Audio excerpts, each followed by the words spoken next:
Feliz sábado, povo de Deus. Glória a Deus nas alturas. Bendito é aquele que vem em nome do Senhor. Bem, fecha os teus olhos, curva a sua cabeça. Senhor nosso Deus, a honra, a glória, a majestade sejam dadas a Ti, ó Todo-Poderoso. Te exaltamos, Te louvamos, Te bendizemos, Te damos glórias e aleluias, porque o Senhor está neste lugar e veio aqui única e exclusivamente para salvar a nossa vida e receber a nossa adoração.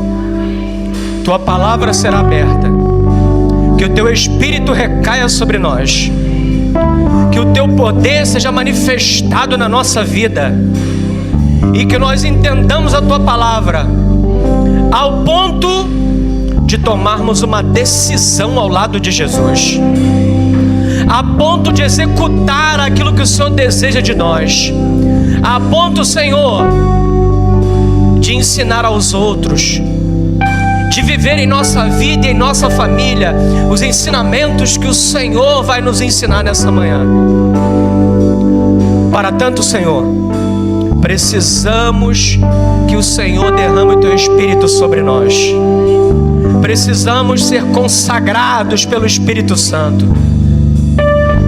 Por favor, Pai, abençoe a cada família aqui representada, cada um que entrou nesse lugar, cada um que está assistindo pela internet, cada um que vai assistir isso depois. Receba o toque do Espírito Santo. Que o Senhor cresça e nós diminuamos. Te pedimos essas bênçãos e te agradecemos em nome de Jesus. Amém. Louvado seja o nome do Senhor. Amém? Que bênção, que glória. Abra sua Bíblia em Apocalipse capítulo 12. Eu tenho uma missão difícil. Me pediram hoje para falar de um tema polêmico, complexo, difícil, principalmente se tratando de século 21, pós-modernismo, que é o período em que a gente vive da história da humanidade. Mas me pediram para falar sobre isso.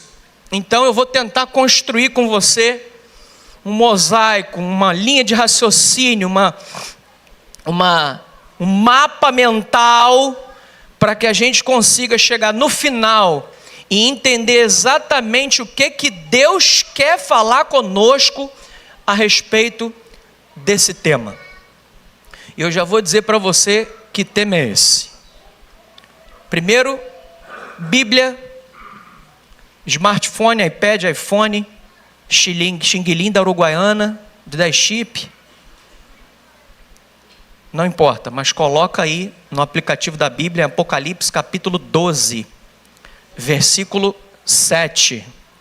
E nós vamos ler hoje alguns textos da Bíblia. Então fique preparado para interagir com a palavra de Deus. Amém?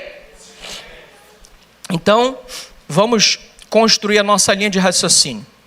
Apocalipse capítulo 12, versículo 7, minha tradução diz assim: houve peleja onde? Miguel e os seus anjos pelejaram contra quem? Também pelejaram o dragão e seus? Todavia não prevaleceram, aleluia. Nem mais se achou no céu lugar, e foi expulso quem? O grande dragão, a antiga, que se chama Diabo e Satanás, o sedutor de todo o? Sim, foi atirado para onde?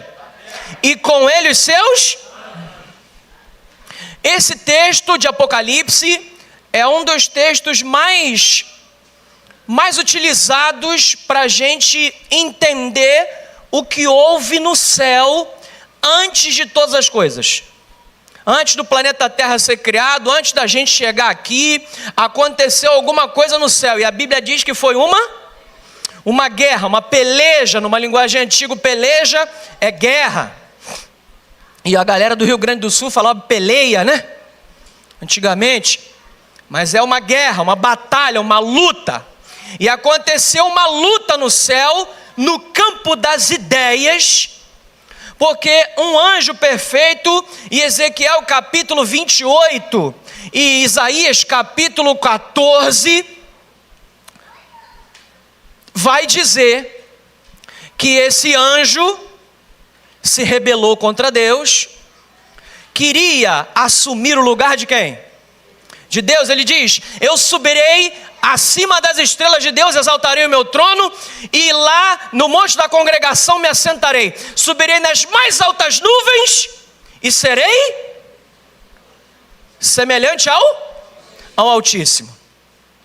Ele achou que o que ele tinha de luz, de resplendor, de glória, de maravilha, de bênçãos, não era suficiente.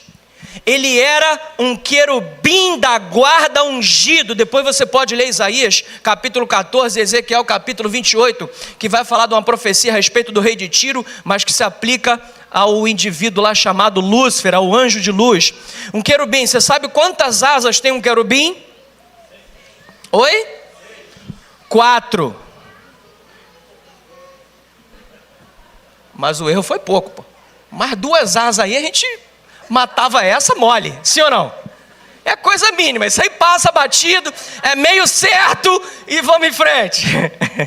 E os serafins? Agora sim, agora nada que uma boa dica. Tem gente que chama isso de cola, né? Nada que uma boa dica, não é verdade? Então os serafins têm? E os querubins? 4 asas. Ele era um querubim da guarda ungido. Pensa num negócio ungido, perfeito, fantástico. E Ezequiel vai dizer que ele andava no meio das pedras, no brilho, vestido de toda coisa maravilhosa que existia no mundo e tudo mais, coisa que nem na nossa mente consegue passar isso. Mas ele não estava satisfeito com isso. E aí diz aqui que houve uma guerra. Miguel e seus anjos pelejaram. Quem é Miguel aqui? Jesus. Por que é Jesus? Porque a gente inventou isso? Não, porque a palavra Miguel no grego do Apocalipse significa aquele que é igual a Deus. Então para ser igual a Deus tem que ser o quê? Deus, sim ou não? Só tem um que é igual a Ele, Ele mesmo. Amém, irmãos? Então Miguel é Jesus. Então veio Jesus para pelejar contra o dragão. E diz a Bíblia aqui em Apocalipse 12, que ele com a sua cauda arrastou a terça parte das estrelas do céu. E a cauda no Apocalipse, na Bíblia, em profecia, significa o quê? Engano, conversa fiada, lero, blá blá blá. Com a sua conversa fiada, com o seu marketing, porque a propaganda é a arma do negócio, sim ou não? Sim, ele fez a sua propaganda enganosa. Não tinha negócio de Procon, nada disso. Ele fez a propaganda enganosa dele e enganou a terça parte dos anjos. Os anjos eram perfeitos também, sim ou não? Sim, mas foram enganados. Vê como é que o cabra é bom de negociação. Dá nó em pingo d'água. Esse vende qualquer coisa para qualquer um. Vende areia no deserto, que é onde já tem o suficiente, mas ele consegue vender. E a Bíblia diz que ele foi atirado para onde? Para onde? Para a terra. Gênesis capítulo 3.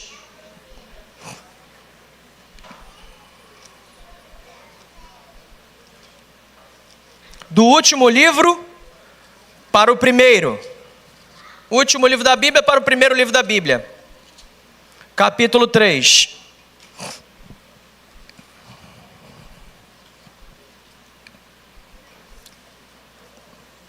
Você já ouviu falar em quiasmo? Alguém já ouviu falar nisso? Sim ou não? Não? Já ouviu? Ok. Basicamente, a grosso modo falando, bem no nosso português aqui, do português do Eduardo aqui, bem pobre, é uma estrutura literária em que o contexto, em que a ideia central da parada está no meio. E tudo converge, tanto do início quanto para o final, para onde? para o centro. E é assim que a Bíblia funciona. É assim que Apocalipse funciona. E é assim que a Bíblia inteira funciona, como um quiasmo. Ela começa em Gênesis e lá em Apocalipse ela vai afunilando para que no meio a gente tenha a ideia central do contexto bíblico, que é Jesus Cristo, o Todo-Poderoso. E a gente saiu do último livro, estamos no primeiro. Percebe? Capítulo 3, verso 1. Mas a serpente, mais sagaz do que quantos? Todos os animais selváticos que o Senhor Deus tinha feito. Disse a mulher: é assim que Deus disse: não comereis de toda árvore do jardim? Respondeu a mulher: do fruto das árvores do jardim podemos? Mas do fruto da árvore que está no meio do jardim, disse Deus: dele não, e nem tocareis nele. Para quê? Para que não morrais. Verso 4. Então a serpente disse à mulher: é certo que não morrereis. Olha a conversa fiada de novo. Porque Deus sabe que no dia em que dela comerdes, se vos abrirão os olhos, e como Deus sereis conhecedores do bem e do mal. A Bíblia vai continuar e vai dizer que o fruto era bonito, a árvore era boa para se comer, e Eva pegou e comeu. O que no céu Lúcifer queria? Ser igual a Deus. Conseguiu? Não. Perdeu a luta e veio para onde? Para a terra. Chega na terra, quem é a serpente do Apocalipse? A própria Bíblia diz: diabo e Satanás. Aí agora, essa serpente, diabo e Satanás, vem diante do primeiro casal, da primeira família da face da terra, e se apresenta para Eva, e aí começa uma conversa fiada, que ele fez no céu, levou a terça parte, mas não conseguiu lograr êxito total, porque foi expulso de lá. E aí vem para cá, e aí diz: olha, foi assim que Deus disse, não pode comer nada, é assim que funciona. Parênteses, porque o povo tem essa mania até hoje, né? Crente não pode nada. Não vou com esse negócio de igreja, porque crente não pode fazer nada. Tudo é não, e não sei o que. Fica me tolindo, fica me podando, não posso fazer nada.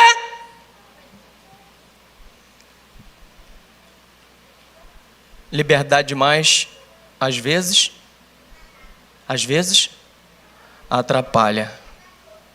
Deixar o caba muito solto, o caba tende a avacalhar o negócio, sim ou não? Sim ou não? Então é necessário algum limite. Mas o contexto hoje não é a liberdade, mas é para você refletir de que as pessoas até hoje ficam com essa conversa. Não pode nada, né? Deus não deixa fazer nada, né? E aí Eva falou: é assim que Eva falou? Eva respondeu como? Não, Deus falou que eu posso tudo. Eu posso comer qualquer coisa, mas tem um limite. Eu posso fazer um monte de coisa, eu posso comer um monte de coisa, mas tem um limite. E esse limite é aquela árvore ali, daquela não pode. Não é nem para tocar nela. Ah, é? E aí a serpente falou o quê? Que nada. É certo. Porque o camarada que fala os negócios errados, percebe que ele fala com tanta certeza. Ele fala como se aquilo fosse verdade de fato, que parece verdade, né? É tanta convicção naquilo, né? Porque ele fala: é certo que não? Que não? É certo que você não vai morrer. Pelo contrário, rapaz, se tu comer, os seus olhos vão se abrir, porque tu está na igreja, tu está enganado, pô. O pessoal está te enganando, na igreja você está enganado. Se tu sair daí, os seus olhos vão se abrir para um novo mundo, para uma nova vida, uma nova realidade. Irmão, só existe nova vida, é em Cristo Jesus, não existe outra. Tem um monte de gente enganada que acha que fora daqui tem vida. A Bíblia diz, no livro de João, quem tem o Filho de Deus tem quem não tem o Filho de Deus não tem? Então, amigo, se não tem o Filho de Deus e está vivo, tu é um morto-vivo. É um zumbi. Está andando por aí, mas não tem vida. Que é a vida que verdadeiramente importa. Que é a vida que só Cristo pode dar. Que é a vida eterna.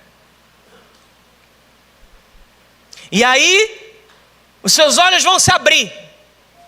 E vocês vão ser? Como? Percebeu que o intuito dele era ser igual a Deus. Conseguiu? Não conseguiu. Aí ele pegou isso como missão de vida, veio para a terra e começou a transmitir isso para todos os habitantes da terra, desde Adão e Eva, até hoje vai continuar fazendo, até o momento em que ele vai ser morto de uma vez por todas. Mas o intuito dele foi, sempre será, colocar no coração do homem que ele pode ser como Deus, porque é o que ele queria e não conseguiu. Eu pergunto, se você for como Deus e eu for como Deus, a gente precisa de Deus? Óbvio que não. Eu já sou como Ele, para que eu preciso dele? E aí, colocou-se no coração do homem um desejo ardente de agir sozinho, de ser sozinho, de fazer tudo sozinho e achar que é bom o suficiente para organizar tudo e fazer tudo e resolver tudo. Aí caiu num dos maiores erros que o ser humano pode cair. É achar que não precisa de nada nem de ninguém. E nesse contexto, eu estou falando de Deus. Autossuficiência. Achar que pode resolver as coisas.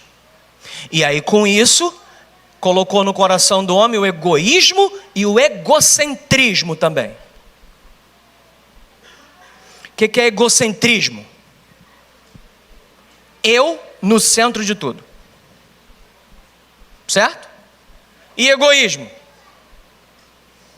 Tudo para mim. Tudo é meu. Eu sou o centro da coisa.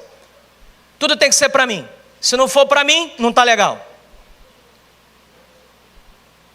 Aí, com esses sentimentos, com essa ideia que foi lançada por Satanás no primeiro casal, na primeira família, a gente vem com esse conceito até hoje, e isso tem prejudicado a nossa existência, tem prejudicado a nossa vida. E qual que é o tema de hoje que me pediram?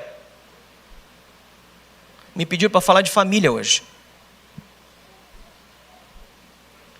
E desde que o pecado entrou no mundo, com uma conversa fiada que Eva caiu, a gente vem ao longo dos anos caindo na mesma conversa.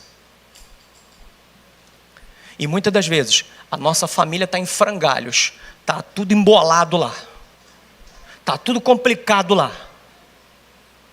E a gente continua achando que consegue resolver, dar jeito, porque eu aprendi, porque eu fiz curso, porque eu estudei, porque eu fiz pedagogia, porque eu fiz sociologia, porque eu fiz não sei o quê.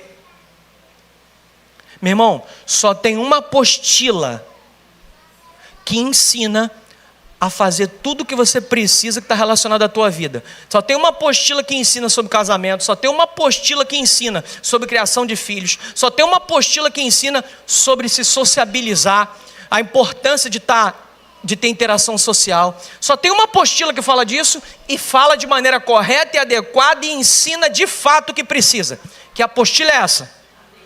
Qual? Amém, irmãos? E se é isso, por que então que a gente está tão longe da Bíblia? Se você sabe que é isso, por que que a gente, sabendo disso, está tão longe da Bíblia? Por que que a gente ainda continua dando papo para guru de internet, que não entende nada de vida, não entende nada de vida eterna, não entende nada de Deus, não entende nada de teologia, não entende nada de Bíblia, não entende nada de nada? E a gente fica dando conversa fiada para guru de internet, para coach, para Pablo Marçal, não sei das quantas, um monte de conversa fiada. E o maior de todos, ao Rei dos Reis consagro, cantamos aqui hoje. A gente deixa lá na cômoda de lado e pega muito mal no sábado quando vem à igreja. Porque agora a gente passou a nem pegar mais, a gente mete o celular no bolso e já acha que está com tudo. É assim ou não? Aí, irmão, sabe o que está acontecendo? A nossa sociedade está se dissolvendo, está se diluindo. Os nossos filhos estão sendo criados para ficar na barra da saia da mãe e do pai por 40, 50, 60 anos. Sem trabalhar, sem se desenvolver, sem evoluir, sem progredir, sem sofrer, sem passar problema. Desde que o mundo é mundo, irmão, as mães que estão aqui e já tem lá mais dos seus 50 anos, sabem do que eu estou falando. Essas mães de mais de 50, criava filho para quê? Para quê? Fala, irmã. Para quê? Para o mundo. Criava verdadeiros guerreiros da vida, combatentes de guerra. Agora, a gente está criando filhos de porcelana. Crianças que com 15 anos, o namorado larga, ela se mata. É assim ou eu estou falando alguma maluquice? Hã? Ah, não pode não, muito pequenininho para isso. Que pequenininho? Mas é pequenininho mesmo que ele tem que aprender, irmão.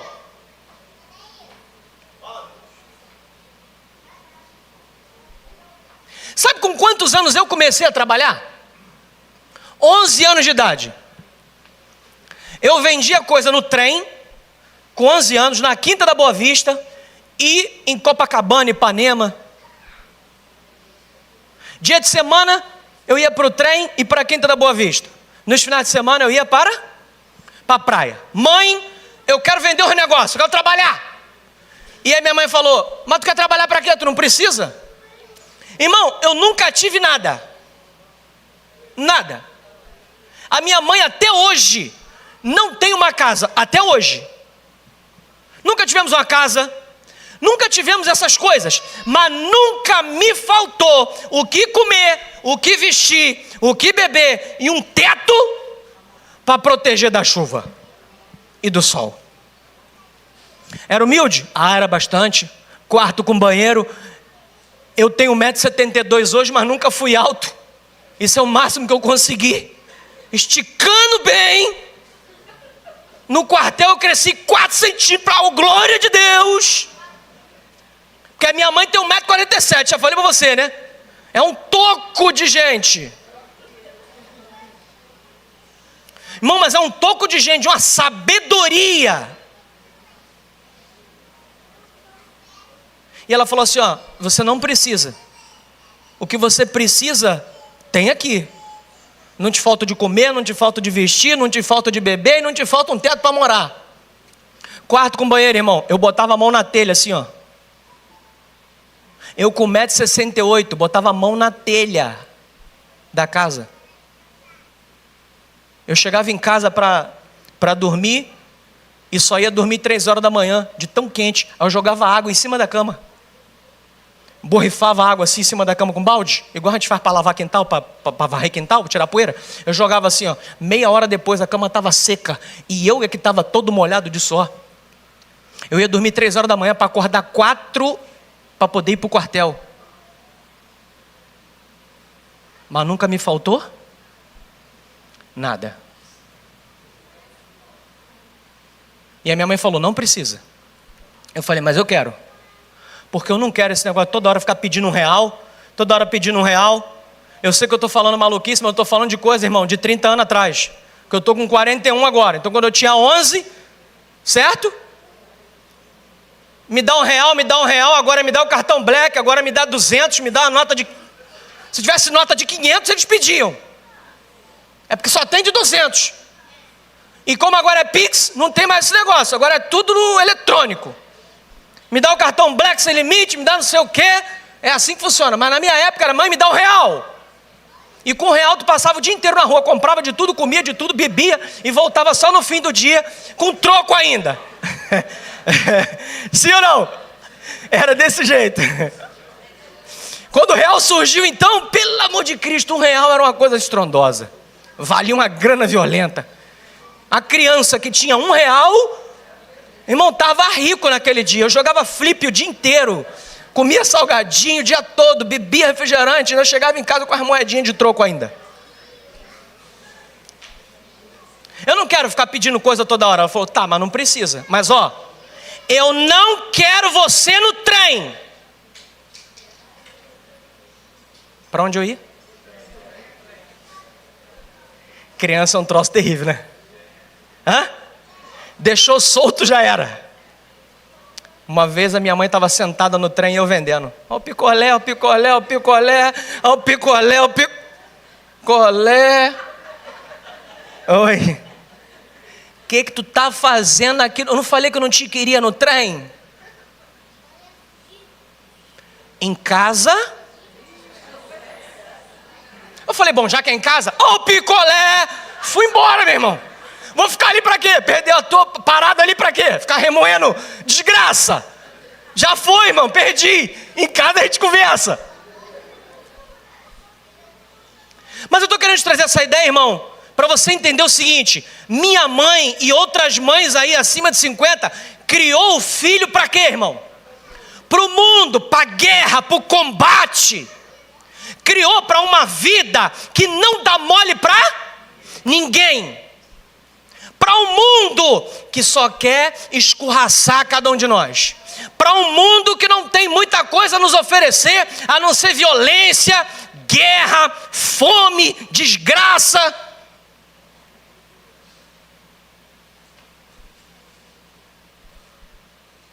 A gente está num período, irmão, que a gente está criando as pessoas de porcelana.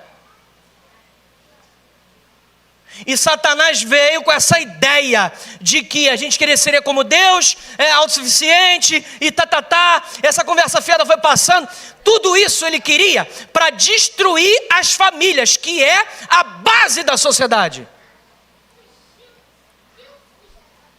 Porque, irmãos, se a gente conseguir minar o poder que a família tem sobre os indivíduos, porque todos nós aqui somos membros de uma família, sim ou não?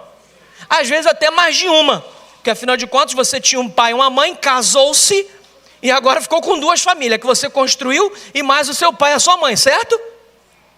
Mas somos membros de uma família. E essa família, irmão, é quem vai moldando quem a gente vai ser no futuro. A gente quer que os nossos filhos fiquem quietos na igreja. Mas hoje, aqui nessa igreja, a escola sabatina só acabou quase na hora da pregação. Porque a gente não parou de falar um minuto. E papai, conversa e tal. E tal o irmão aqui cantando, adorando o nome do Senhor. E papai, pipipi. O que é mais importante do que a presença de Deus aqui nesse lugar, para que eu fique quieto e adore o nome do Senhor?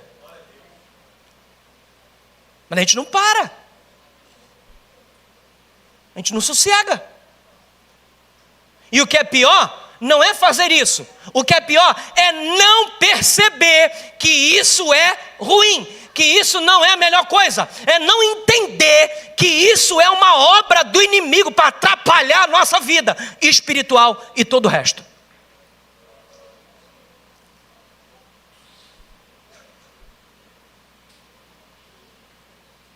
Agora, eu vi uma fala eu achei muito interessante isso. Alguém já ouviu falar no pastor Cláudio Duarte? Fala muito de família, né? E aí eu vi um áudio dele que dizia assim: Eu achei interessantíssimo. O homem sai para trabalhar e pensa, vou ganhar dinheiro e vou trabalhar para quê? Para quê? Sustentar a família. Dar o máximo do bom e do melhor que eu puder dar para minha mulher e os meus filhos. É assim ou não? Sim. E a mulher sai para trabalhar e pensa, eu preciso ganhar meu dinheiro para não depender de homem nenhum.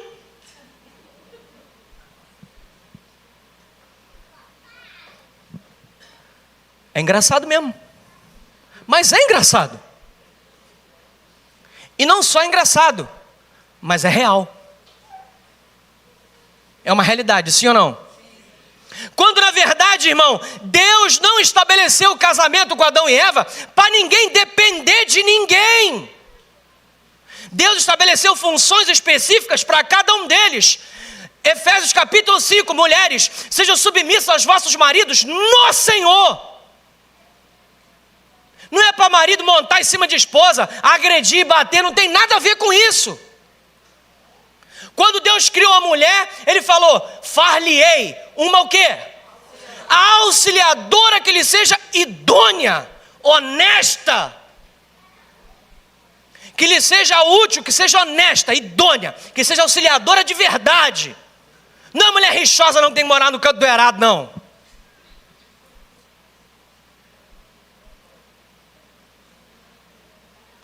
Mulher ouvidoria da prefeitura. Não para de reclamar um minuto. Só reclama, só reclama, só reclama, só reclama. Não tem solução para nada, só tem problema, só. Aí, irmão, sabe o que criou-se na sociedade? Uma competitividade entre homem e... uma competitividade idiota. Desculpa o termo, mas é isso. Idiota. Sabe por quê? Porque ninguém tem que competir com ninguém. Nós fomos criados por Deus, estabeleceu-se assim, ó. Deixa o homem, seu pai e a sua mãe, unir-se a sua, e os dois competem. Foi isso? Não. E os dois fazem o quê? Uma só carne. Certo? É para andar junto, irmão. É para auxiliar um ao outro. Uma só carne, mesmo propósito, mesmo objetivo. Nós estamos indo para o mesmo lugar. O mesmo céu que eu quero ir, eu quero que a minha esposa vá comigo. Nós não sabemos se no céu vai ter esposa ou não, mas eu não estou nem aí, meu irmão. Se tiver, eu quero estar com ela porque eu me dei bem. Se não tiver, beleza. Show de bola, mas eu fui com ela. Amém, irmão? Nós estamos no mesmo lugar. A gente mora na mesma casa, dorme na mesma cama. Se der prejuízo financeiro, o prejuízo é de quem? Dos dois, querido. Ah, esse é meu dinheiro eu faço o que eu quiser. Que meu, vocês são o dinheiro é nosso.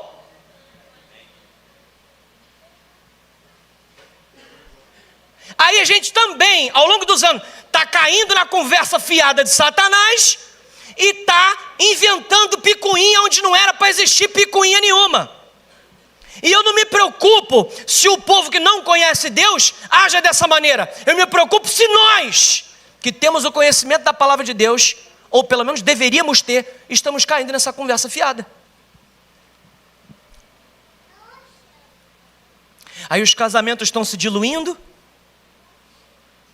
Casa separa, casa separa, casa separa. Uma confusão danada.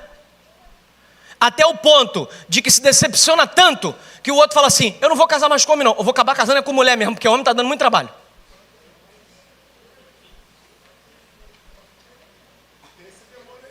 Aí o outro fala assim, rapaz, mulher dá um trabalho, meu irmão, pelo amor de Deus. Eu vou arrumar outro homem. Mulher está dando trabalho demais. É assim que a gente vive a sociedade hoje, não? Sim ou não? E com isso, irmão, eu pergunto, como que estão as famílias hoje? Olha ao teu redor.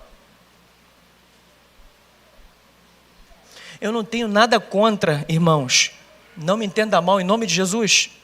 Eu não tenho nada contra as pessoas. Eu não tenho nada contra a opção que cada pessoa escolhe para a sua vida, porque ela é dona da vida, ela faz o que ela quiser. Você também faz o que quiser, bebe o que quiser, come o que quiser, vai aonde quiser, é o que você quiser. Mas eu posso sim discordar da prática do indivíduo, sim ou não? Sim, nós estamos aqui para isso, para avaliar, aprender de tudo e reter do que é bom, concordar com um, discordar do outro. É isso que nos faz seres humanos, sociáveis. Porque se a gente concordasse em tudo e fosse tudo igual, cadê a graça do negócio? Só teria um jeito de fazer tudo, porque é tudo a mesma coisa, pensa tudo do mesmo jeito. Então não tenho nada contra as pessoas, porém eu tenho um contexto bíblico que diz, em Gênesis: homem e mulher os criou, macho e fêmea os criou. Biblicamente falando, homem deve casar com quê? E mulher deve casar com quê? Ponto final. Amém, irmãos? Mas você e eu somos livres para fazermos o que quisermos. Mas o que a gente vê na sociedade atual é 2 homens e um filho. Isso é uma família? Sim ou não? Não, não é uma família. Pode ser para a sociedade atual pós-moderna em que vivemos, sem os princípios divinos. Mas quando eu coloco o princípio bíblico na história, isso não é uma família. 2 mulheres, filhos, netos, isso é uma família? Não é.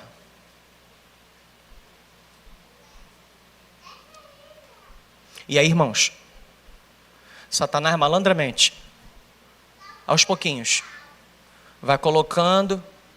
E Oséias capítulo 4, versículo 6, a Bíblia diz assim, ó: meu povo está sendo destruído, porque falta o quê?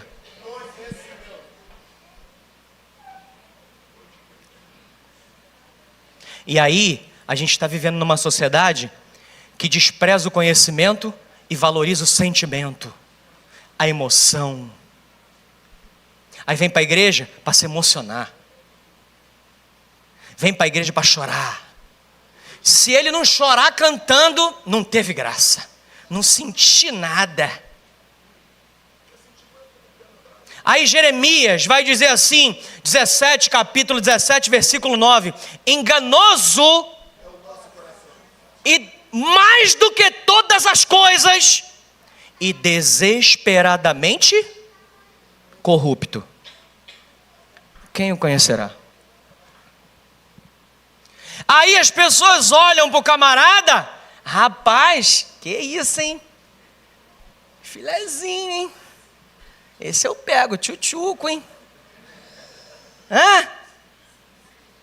Um dia eu fui bonito, não foi a vida toda assim não.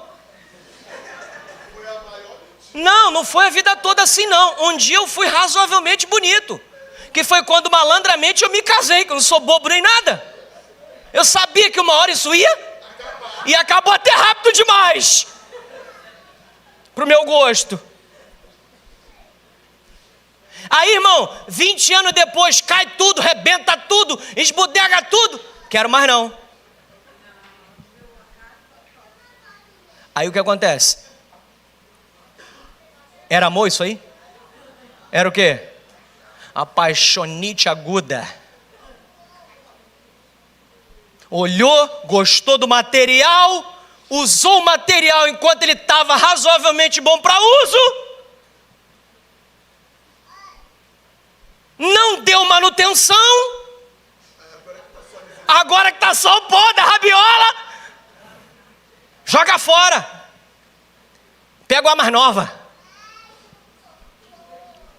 Eu não sei quantos viram, há alguns anos atrás, em Paciência, na estação de trem de Paciência, no jornal e tudo que é lugar isso aí, uma moça de 30 e poucos anos se jogou da estação lá embaixo e morreu.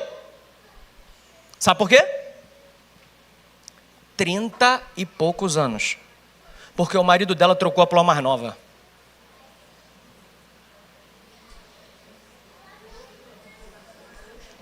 Irmão, você está entendendo a a sociedade dissolvida que a gente está vivendo. Tem um texto, inclusive, de um autor famoso que fala da sociedade líquida. Uma sociedade sem princípios. Uma sociedade que preza pelo não sofrimento, pela não problema, não dificuldade. Querido, foi a dificuldade que tu passou, que te forjou quem você é e trouxe você até aqui. Foi 40 anos no deserto que preparou um povo para encarar gigantes e vencer. 40 anos reclamando naquele deserto. Pelo amor de Deus. Ô lugar ruim dos infernos, não tem nada aqui.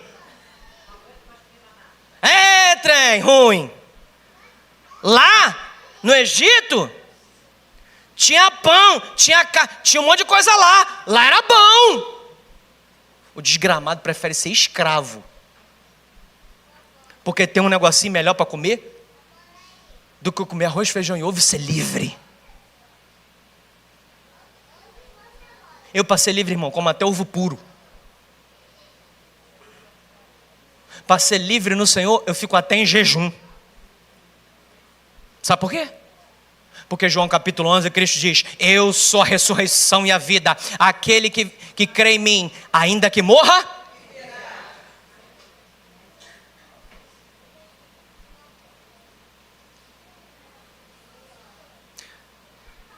Daniel, Ananias, Misael e Azarias. Conhece esses? Sim ou não? Beltesazar, Sadraque, Mesaque e Abednego. Nomes babilônicos. Foram para a Babilônia como?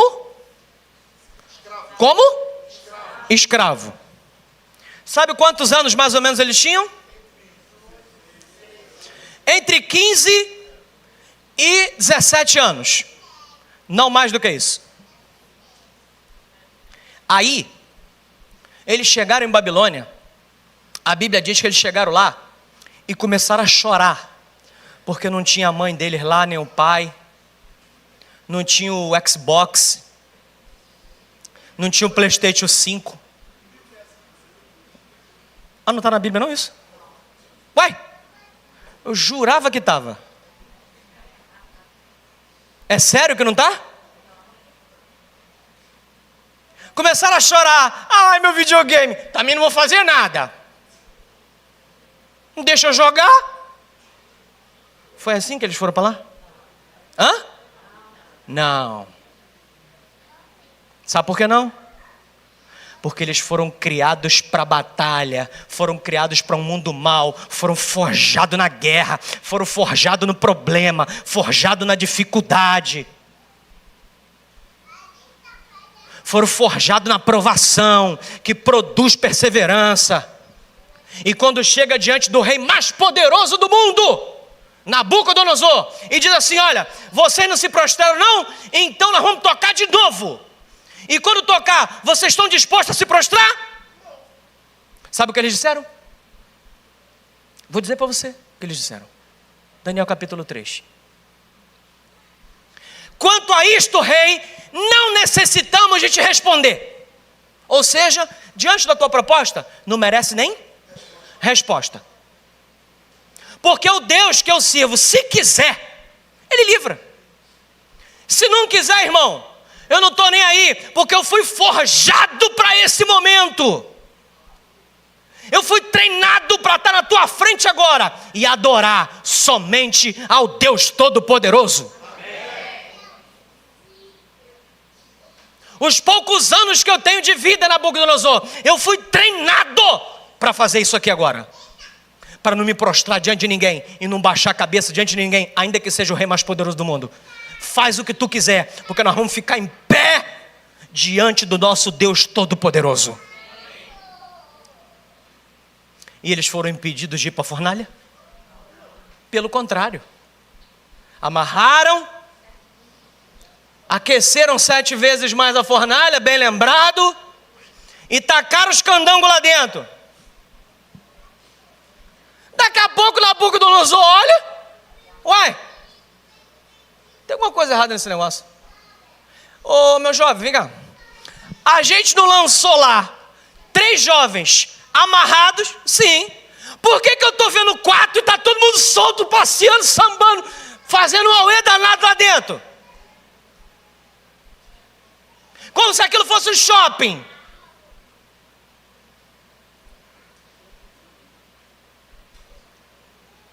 O 4º homem da fornalha estava lá.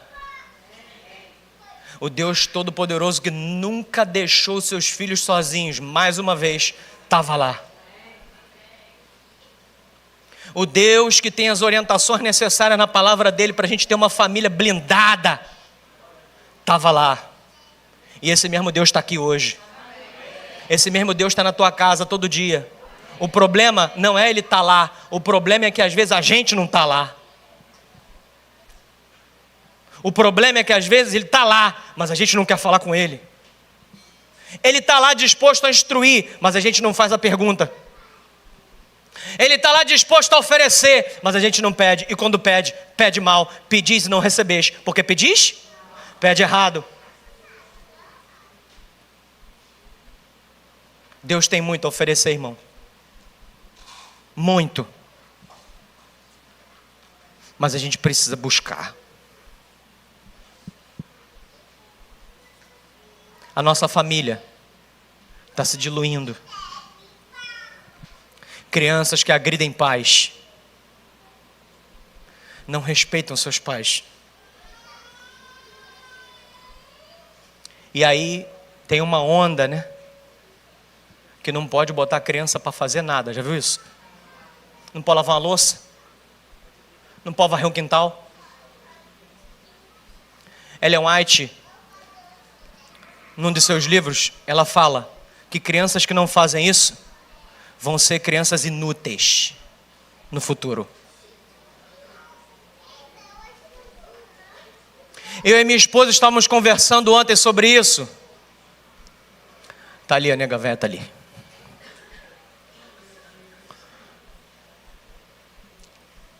Estávamos conversando sobre isso. E ela me mostrou uns casos interessantes. Um deles, a mãe, aos 10 anos, tornou-se milionária. Aí, teve sua filha. Ela pegou e investiu dinheiro para receber dividendos, proventos, desde que a filha era pequena, para que a filha não precise trabalhar. Beleza. Era filha ou filho, amor? Hã? Filha. Beleza. E aí, aconteceu que a mãe morreu. Não é esse? Estou misturando, né? É porque eu sou bom nisso, tá? Eu sou ótimo. Depois dos 40, então? Oi? Pensão, né? Do menino. Então vamos voltar para o menino. A mãe recebia uma pensão. Uma grana boa. Ninguém precisava trabalhar. E aí ela disse que o filho não ia trabalhar. Não precisava. E aí quando ele tinha 20 anos de idade, agora vai, hein? Ah, embalei agora, maluco. Ninguém me segura. Quando o menino tinha 20 anos de idade, a mãe morreu. Só que a pensão que ela recebia não passa para ele, porque da onde veio não podia passar. O menino se viu desesperado. Nunca trabalhou. Nunca interagiu no trabalho. Nunca teve um chefe enchendo a cabeça dele. Nunca teve um colega mala para ter que resolver as pendengas no trabalho junto com ele. Nunca pegou um trem lotado. Nunca lavou uma louça, nunca varreu um quintal, nunca soltou pipa da janela do prédio, nunca jogou bola de gude na sala, no tapete da coroa para tomar uns tapas na orelha, ou no piso para arranhar o piso todo. Nunca fez cerol de farinha de trigo na panela da coroa, para a coroa chegar em casa e ver aquela panela toda imundiçada, dar logo um tapa no pé da orelha. O menino se viu numa situação difícil, foi encurtar a história e se matou, pô.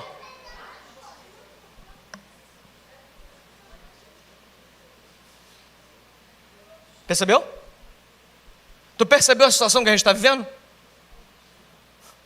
Olha que loucura.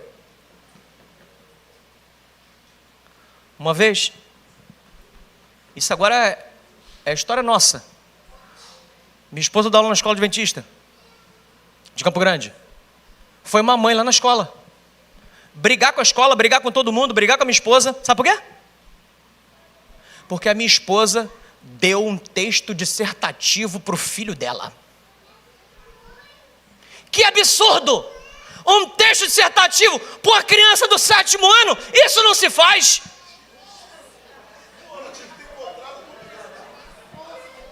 Irmão, pelo amor de Deus, ensinar uma criança a escrever um texto que ela deveria ter aprendido da primeira série. Calma aí, irmão, onde é que a gente vai parar com esse negócio?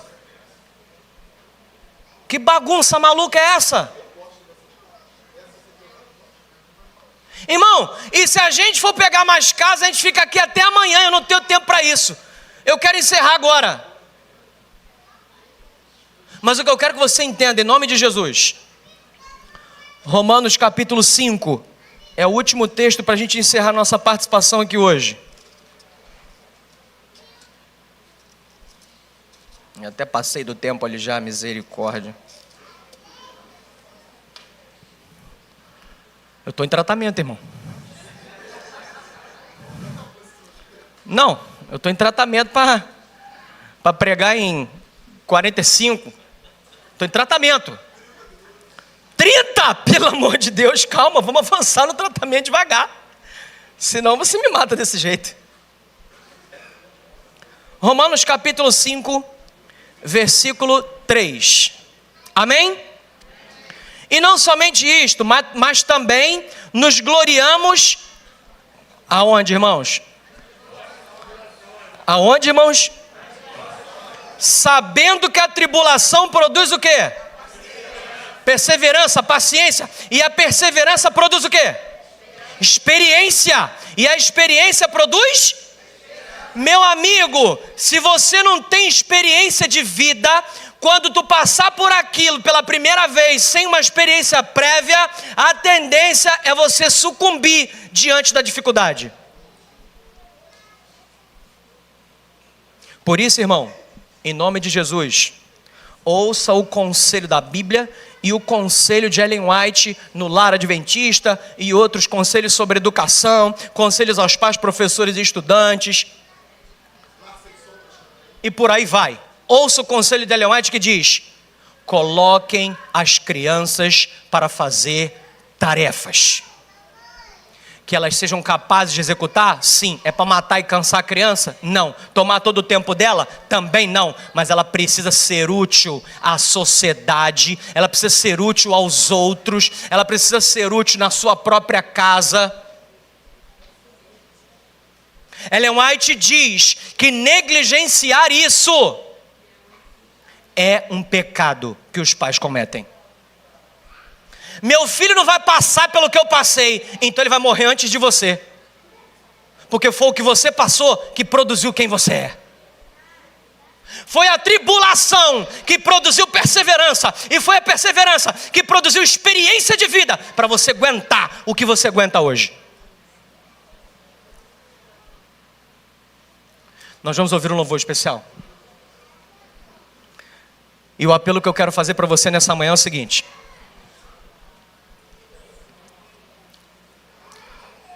em nome de Jesus, eu queria que você tomasse uma decisão ao lado de Jesus, dizendo para Deus o seguinte: Senhor, eu quero estudar mais da Tua Palavra para conduzir melhor a minha família. Eu quero conhecer os Teus reclamos, eu quero conhecer os Teus preceitos, eu quero saber os conselhos que o Senhor tem para que a minha família seja uma bênção e não uma família dissolvida. Para que a minha família seja útil à sociedade, para que o meu lar seja de fato um lar de paz e harmonia, onde as pessoas tenham desejo de voltar para casa e não de ir para um boteco, porque em casa é um inferno. Então hoje, você deve tomar essa decisão ao lado de Jesus. Se você tem um filho, uma filha, se você tem um familiar teu, um ente querido teu, da tua família, que você gostaria de ver convertido, transformado, para ele vir para o céu junto com você, tu também vai tomar essa decisão hoje. E se você quiser, você pode vir aqui e eu vou orar especialmente por isso. Amém, irmãos? Se você não aceitou a Cristo ainda, se você não se decidiu pelo batismo ainda, eu digo para você, é melhor você fazer isso agora. Amém. Porque amanhã pode ser tarde. Se você hoje está aqui e saiu da igreja por algum motivo, não conheço você, não sei de nada, estou por fora aqui mais do que arco de barril, mas se você está aqui hoje, veio aqui e saiu daqui por algum motivo, sabe qual que é o momento de voltar? Sabe qual é? É agora. Sabe por quê? Porque independente da família que você faz parte aqui na terra, você é membro da família de Deus. E Deus quer reunir a família dele para morar nas mansões celestiais. Nós precisamos entender que não somos autossuficientes, que Deus é dono de tudo e que se a gente colocar na mão dele, irmão, pode ter certeza, nós vamos ser mais do que vencedores. A sociedade luta contra nós, contra os preceitos de Deus, contra a palavra de Deus, mas nós estamos aqui, segundo Isaías, para ser reparador de brecha e não causador de brecha. Se tu quer ser um reparador de brecha, se você quer ser um pacificador, se você quer harmonizar o teu lar, de repente tu está com um problema na tua casa, está com um problema com teu marido, com teu vizinho, com teu filho, está com um problema com a tua família ali, ó, no teu ciclo familiar tem problema. Hoje tu tem dificuldade de ir para casa, porque chega em casa é a ouvidoria da prefeitura, só tem reclamação, briga e confusão, choro e ranger de dente. Mas tu quer restaurar a tua família em Jesus Cristo, tu também vai vir aqui na frente, eu vou orar pela tua família. Amém, irmãos? Eu vou orar para que Deus te dê sabedoria, para que você busque o conhecimento, para que você consiga resolver os problemas, para que você consiga se fortalecer nas tribulações e construir filhos preparados para a guerra e para o combate. Tu quer construir filho preparado para o combate da vida, quer construir filhos saudáveis, física, mental e espiritualmente, tu vai vir aqui na frente e nós vamos orar por isso hoje, amém, irmãos? Então enquanto eles cantam, você que está nessas condições, toma uma decisão ao lado de Jesus, vem aqui na frente e nós vamos orar. Tu quer voltar para Cristo, vem aqui na frente. Tu quer aceitar Cristo, vem aqui na frente. Tu quer se batizar um dia, vem aqui na frente. Tu quer que a tua família seja restaurada, alguma coisa, vem aqui na frente. Tem um ente querido teu da tua família que deveria estar aqui, não está, vem aqui na frente, nós vamos orar em nome de Jesus, e o poder do Espírito Santo, e não meu, vai agir na nossa vida e nós vamos receber a nossa vitória. Amém. Ouça a música e tome uma decisão. Amém, irmãos? Eu acho que a gente não poderia encerrar com uma música melhor, sim ou não? Ensina-nos, orienta-nos, para que a gente possa de fato aprender a servir melhor e Deus possa transformar a nossa vida. Louvado seja Deus pela nossa decisão, pela nossa escolha de vir a esse lugar e de lutar pela nossa família. Porque enquanto a vida há o quê? Deus pode tudo, em todos. Ninguém foi tão longe que não possa ser salvo. E ninguém está tão salvo que não possa se perder. Há esperança para nós. E louvado seja Deus. Eu espero que Deus tenha realmente falado no teu coração, na tua mente, te ensinado e te feito acima de tudo refletir sobre como nós temos conduzido o nosso lar e a nossa família. Como que a gente tem feito, o que a gente tem feito para influenciar essa sociedade para o bem e em direção a Cristo. Fecha os teus olhos, curva a tua cabeça. Se você quiser vir enquanto a gente está com o olho fechado orando, pode vir. E nós vamos orar. Amém? Querido Pai, muito obrigado, Senhor, porque até aqui o Senhor tem nos ajudado. Nós não merecemos, não temos e não somos nada, mas o Senhor é tudo em todos. O Senhor pode todas as coisas. Obrigado, Pai, por ter nos orientado, nos ensinado, por ter trazido a luz da Tua palavra para iluminar a nossa mente, para que a gente reflita a respeito da nossa família. Unja, Senhor, a nossa família. Blinda, Senhor, o nosso lar com o poder do Espírito. E ajuda-nos, Senhor, a buscar mais conhecimento da Tua palavra, do manual que o Senhor deixou para nós, para que a gente conduza a nossa família pelo caminho da salvação. Ajuda-nos, Senhor, a educar os filhos. Ajuda-nos, Senhor, a não ficar competindo no casamento, mas sim andarmos juntos, mas sim colaborarmos um com o outro em prol da nossa salvação, em prol da nossa casa, do nosso lar. Ajuda-nos, Senhor, a resolvermos as nossas pendengas, as nossas dificuldades, desavenças que acontecem. Somos seres humanos, mas entra com Teu Espírito poderoso e nos ajuda, Senhor, a resolver essas coisas. Pai, tem pessoas aqui na frente nessa manhã e de pé na Tua igreja que com certeza estão orando por alguém que não está aqui. Visita agora com Teu Espírito cada pessoa dessa. Mostra, Senhor, o Teu poder, a Tua graça redentora e salvadora. Traga-os, Senhor, de volta para a Tua casa. Quem sabe, Senhor, tem alguém perambulando pelo mundo das drogas. Quem sabe, Senhor, tem alguém, sabe-se lá aonde. Resgata com Teu poder, Pai. Traz o filho de volta para casa. Traz com vida para sua mãe e para o seu pai. Traz, Senhor, o marido de volta da bebida. Traz a esposa de volta, Pai. Por favor, Senhor, salva a nossa família. Mas acima de tudo, Deus, nos ajude para que a gente consiga entender o Teu propósito para a nossa família. Ajuda-nos, Senhor, para que a gente não caia na conversa fiada do inimigo, para que a gente não caia nas armadilhas de Satanás para destruir a família e consecutivamente a sociedade e acabar com a igreja. Ele foi derrotado no céu, foi derrotado na cruz e vai ser derrotado todas as vezes que entrar em conflito com o poderoso Miguel. Venha, Senhor, com o poder de Miguel. Blinda a nossa vida e a nossa família. Unja-nos, Senhor, com Teu Espírito. Capacita-nos, Pai, para dirigirmos a nossa família como ela precisa ser dirigida. Orienta, Senhor, e dá sabedoria aos pais, para que eles criem filhos fortes, filhos salvos, filhos poderosos na sociedade.